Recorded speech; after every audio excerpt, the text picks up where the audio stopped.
ఈ ఆసక్తికరమైన విషయం మీకోసమే. మీకు తెలుసా ప్రొజెక్టర్ ఎలా పనిచేస్తుందని? ముందుగా మన కంప్యూటర్ లేదా ల్యాప్టాప్ని మన ప్రొజెక్టర్కి కనెక్ట్ చేస్తాం. ఇక్కడ ఇన్పుట్ సిగ్నల్ ప్రొజెక్టర్ తీసుకుంటుంది.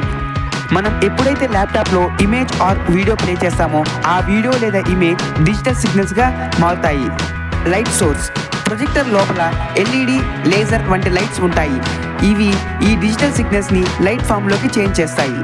Image processing technology. ఇక్కడ ఎల్సిడి లేదా డిఎల్పి టెక్నాలజీ యూజ్ చేస్తారు. ఈ లైట్ 3 చిన్న ఎల్సిడి ప్యానెల్స్, అవే రెడ్, గ్రీన్, బ్లూ ప్యానెల్స్ గుండా వెళ్తుంది. ఈ ప్యానెల్స్ ప్రతి రంగుని విడివిడిగా ఫామ్ చేస్తుంది. ఆ తర్వాత అవి అన్నీ కలుపుకొని ఒక ప్రిజం ద్వారా ఒకటిగా చేస్తాయి. ఆ కలిపిన ఇమేజ్ బయటికి వస్తుంది. DLP, digital light processing chip. ఇక్కడ కలర్ వీల్ రొటేట్ అవుతూ ఉంటుంది. రెడ్, గ్రీన్, బ్లూ కలర్స్ని మన స్క్రీన్ మీదకి ప్రజెంట్ చేస్తుంది. ఇక్కడ ఈ లైట్స్తోనే మన ఇమేజ్ ఆర్ వీడియో ఫామ్ అవుతుంది. మీకు ఈ ఇన్ఫర్మేటివ్ కంటెంట్ నచ్చినట్టయితే please like this video and subscribe to our channel. And signing off GT Wires.